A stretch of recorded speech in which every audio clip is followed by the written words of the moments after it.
kalawasan. Nagalingin ng ulo kag butod ang tiyan, panuod kag kakapoy ang nabatsyagan.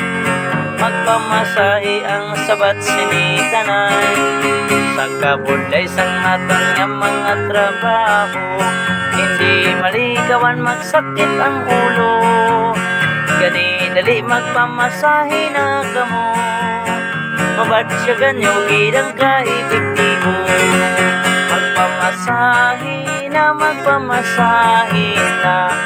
mangin matawhay ang pamatsyagan. Magpamasahe na sa panuod ikaw mabuligan.